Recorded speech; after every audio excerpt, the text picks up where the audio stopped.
Bạn đã bao giờ ngửi mùi đậu phụ thối hoặc xem những video clip và hình dung ra mùi của nó hay chưa? Nó nồng nặc hơi chua, pha chút hăng hắc như thể ai đó để quên một đôi tất ở trong lò vi sóng. Chào mừng bạn đến với thế giới của đậu phụ thối. Món ăn mà chỉ cần ngửi thôi cũng đủ khiến bạn tự hỏi, người ta ăn cái này thật à? Nhưng đừng chạy vội, đằng sau mùi hương khó đỡ đó là một câu chuyện rất thú vị kéo dài cả ngàn năm. Một câu chuyện liên quan đến Trung Quốc. Tại sao người Trung Quốc lại mê mẩn mùi thối của đậu phụ đến như vậy? Để tìm hiểu đậu phụ thối từ đâu mà có, chúng ta phải đến với vùng Giang Nam, một vùng đất đẹp như tranh vẽ ở hạ lưu sông Dương Tử, vùng đất mà các vua chúa ngày xưa hay đi tuần du. Nơi đây có Nam Kinh, Hàng Châu, Thiệu Hưng, những thành phố chỉ nghe tên thôi đã thấy thơ mộng. Kênh rạch lấp lánh, cầu đá cong cong và những cánh đồng lúa xanh dờn trải dài như những tấm thảm khổng lồ. Nếu Trung Quốc có một vựa lúa thì chính là Giang Nam, nơi đất đai trù phú, khí hậu nóng ẩm và người dân thì sáng tạo đến mức biến cả những món đồ tưởng như hỏng trở thành những món ngon. Quay ngược về thời gian thời nhà Tống, khi Giang Nam là trái tim của Trung Quốc, chợ tấp nập, thuyền bè xuôi ngược và tất cả đều mê mẩn một món, đó là đậu phụ. Đậu phụ ở đây rẻ như tro, làm từ đậu nành trồng đầy đồng, mềm mịn như mây, ăn với nước tương thì rất ngon. Nhưng có một vấn đề, cái nóng ẩm của mùa hè Giang Nam đã biến đậu phụ trở thành thảm họa chỉ sau một đêm. Tất nhiên là không có tủ lạnh, lấy đâu ra máy hút chân không. Người dân bắt đầu thử đủ cách để cứu đậu phụ, nào là ngâm muối, nào là ủ thảo dược, thậm chí là quăng vào thùng gỗ rồi cầu trời.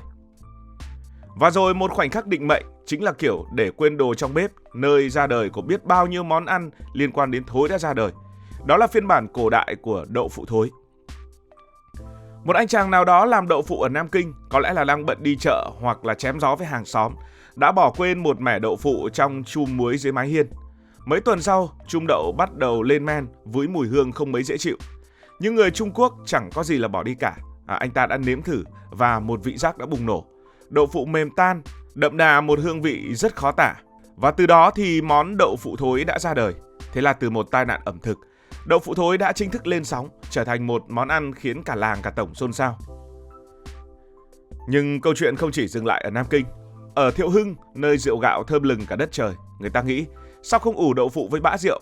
Kết quả là một phiên bản đậu phụ thối ngọt ngào, thơm men và ăn là mê. Còn ở Hàng Châu, dân sành ăn bắt đầu hấp đậu phụ thối với lá sen, nấu cùng với măng tươi, biến nó trở thành một món ăn cũng rất độc lạ. Giang Nam, với đất đai và khí hậu như một phòng thí nghiệm tự nhiên, đã biến đậu phụ thối trở thành một tác phẩm nghệ thuật, mỗi vùng một phong cách khác nhau. Giờ thì hãy tìm hiểu tại sao đậu phụ thối lại khiến người ta muốn chạy mất dép. Đáp án nằm ở khoa học, hay chính xác hơn là một đội quân vi khuẩn tí hon. Chúng hoạt động liên tục trong miếng đậu phụ. Khi đậu phụ được ủ trong môi trường nóng ẩm, những vi khuẩn bắt đầu bữa tiệc của chúng. Chúng nhai protein ở trong đậu phụ, nhả ra các hợp chất lưu huỳnh, nghe đã thấy rất nguy hiểm. Nhưng đó chính là lý do bạn ngửi thấy mùi giống như mùi trứng thối, mùi khí ga, đôi khi là mùi của những đôi giày sau một trận bóng. Nhưng đừng để mùi thối đánh lừa bạn. Cùng với đám vi khuẩn phá phách, quá trình lên men còn tạo ra vị umami, tức là vị ngon thần thánh mà người Trung Quốc phát hiện từ thời xưa. Vị này là gì? Đó là cảm giác khi bạn cắn một miếng thịt bò nướng hay ngậm một ngụm nước dùng phở đậm đà quyến rũ, khiến bạn chỉ muốn ăn thêm. Đậu phụ thối dù thối như thế nào cũng mang vị này rất đỉnh cao, với kết cấu xốp, đôi khi hơi dai, thấm đẫm gia vị khi chiên giòn hay là nấu lẩu. Mỗi vùng ở Trung Quốc lại biến tấu với đậu phụ thối theo cách của mình.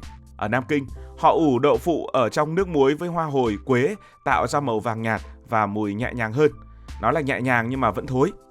Ở Hồ Nam, dân chúng ăn cay đến mức coi ớt là gia vị quốc dân. Đậu phụ thối được tắm trong dầu ớt đỏ.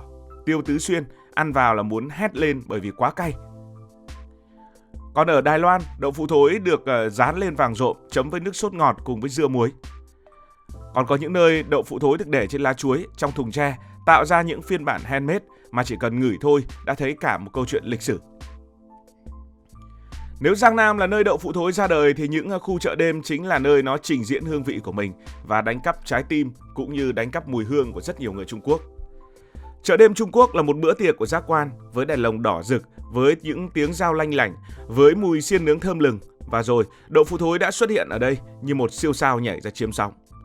Từ những khu chợ Đồng Môn ở Hồng Kông đến Sĩ Lâm ở Đài Bắc, các quán đậu phụ thối luôn đông như hội với đủ loại thực khách.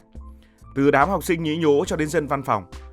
Từ những du khách nước ngoài cho đến những người tò mò muốn thử đậu phụ thối. Hãy hình dung bạn đang ở chợ Sĩ Lâm, Đài Bắc, nơi thiên đường ẩm thực châu Á. Trước mặt là một quầy đậu phụ thối với chảo dầu sôi xèo xèo. Những miếng đậu phụ vàng óng được lật đi lật lại như vũ điệu. Người bán hàng thường là một chú hay một cô nào đó sẽ nở một nụ cười và đưa bạn đến một miếng thử miễn phí kèm câu nói dám ăn thử không nào. Bạn sẽ cắn một miếng và trời ơi, cái mùi tưởng như tận thế bỗng biến thành một bản nhạc của vị giác. Giòn rụm ở bên ngoài, mềm tan ở bên trong, hòa quyện với nước sốt ớt cay cay và ngọt ngọt. Đột nhiên bạn thấy mình đang gật gù, miệng nhai liên tục, còn tay thì chìa ra xin thêm một miếng nữa. Người Trung Quốc thì luôn coi ăn uống là cách để kết nối, và đậu phụ thối với hương vị gây tranh cãi đã trở thành tâm điểm của mọi cuộc trò chuyện. Bạn bè rủ nhau thử đậu phụ thối như một trò chơi, ai nhăn mặt trước hay là ai ăn được nhiều hơn. Du khách thì sẽ quay video đăng TikTok với biểu cảm từ hoảng loạn đến mê mẩn. Thậm chí có người còn gọi đậu phụ thối là bài kiểm tra lòng can đảm, qua được thì được coi là chiến thần ẩm thực. Ngày nay, đậu phụ thối không còn là món ăn nhà quê trong góc bếp hay quầy chợ nữa. Nó đã chinh phục cả thế giới và khiến cả thế giới phải quan tâm đến nó. Ở Trung Quốc, các đầu bếp sáng tạo và biến đậu phụ thối thành nhân bánh bao, topping mì sợi hay là vào trong nồi lẩu, khiến nhiều người phải đổ mồ hôi. Rời khỏi Trung Quốc, đậu phụ thối còn du học khắp nơi, từ những khu phố tàu tại nước Mỹ, tại châu Âu cho đến những khu phố tàu tại Sydney. Nó xuất hiện trong các liên hoan ẩm thực, nơi thực khách xếp hàng dài để thử món ăn nặng mùi nhất châu Á. Các đầu bếp như là David Chang hay là Gordon Ramsay bắt đầu tò mò, gọi đậu phụ thối là phô mai của phương Đông.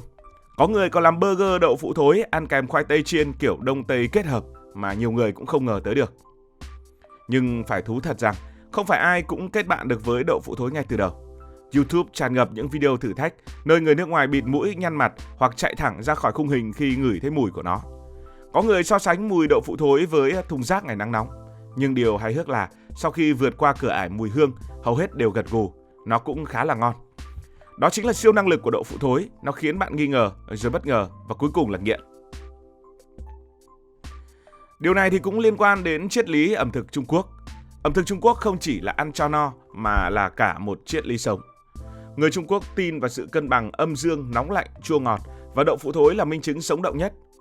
Mùi thì hơi bị mạnh nhưng vị thì khá ngọt, như một lời xin lỗi. Vẻ ngoài thì bình dị nhưng bên trong là cả một vũ trụ hương vị. Hơn nữa, đậu phụ thối còn kể câu chuyện về sự tiết kiệm và sáng tạo. Thời xưa, khi chiến tranh hay đói nghèo khiến thực phẩm khan hiếm, người Trung Quốc chẳng bao giờ bỏ phí bất kỳ một thứ gì cả. Một mẻ đậu phụ ư? Đừng lo, ủ lên men là thành món ngon. Trong thời đại mà chúng ta đang lo lắng về thực phẩm bị lãng phí, đậu phụ thối như một lời nhắc nhở vui vẻ. Hãy trân trọng mọi thứ, kể cả khi nó có hơi bốc mùi một chút. Bước sang thế kỷ 21, đậu phụ thối đang đứng trước nhiều ngã rẽ. Ở Trung Quốc, các startup thực phẩm đã tung ra đậu phụ thối đóng gói với bao bì siêu xịn và hương vị dễ chịu hơn để chiều lòng người nước ngoài. Và ở nước ngoài, nó xuất hiện trong các workshop về lên men, về sách ăn chay và thậm chí là cả thực đơn trong các nhà hàng. Có người còn dự đoán đậu phụ thối sẽ trở thành món sushi thứ hai, tức là từ món ăn lạ lẫm cho đến một ngôi sao ẩm thực toàn cầu. Nhưng liệu cả thế giới có sẵn sàng yêu cái mùi độc nhất vô nhị này hay không? Câu trả lời phụ thuộc vào chúng ta, những người dám thử, dám cười và dám chia sẻ. Với xu hướng tìm kiếm món ăn lạ và sự cởi mở của thực khách ngày nay, đậu phụ thối hoàn toàn có thể trở thành một trend mới như là kim chi chẳng hạn. Biết đâu một ngày nào đó, bạn sẽ thấy đậu phụ thối trong siêu thị tại Việt Nam, bên cạnh phô mai với dòng chữ thử đi, không hối tiếc đâu. Rõ ràng, đậu phụ thối không phải là món ăn dành cho những ai thích an toàn. Nó là một cuộc phiêu lưu, một thử thách và trên hết là một câu chuyện về đất đai, con người và sự sáng tạo không biên giới. Từ những chua muối ở Giang Nam cho đến ánh chợ đêm, những miếng đậu phụ bị bỏ quên đến thực đơn của nhà hàng xịn, đậu phụ thối đã chứng minh rằng đôi khi cái thối lại là cái ngon. Còn bạn có dám thử đậu phụ thối hay không? Hay bạn sẽ nhăn mặt và bỏ đi? Hãy để lại ý kiến của bạn dưới phần bình luận.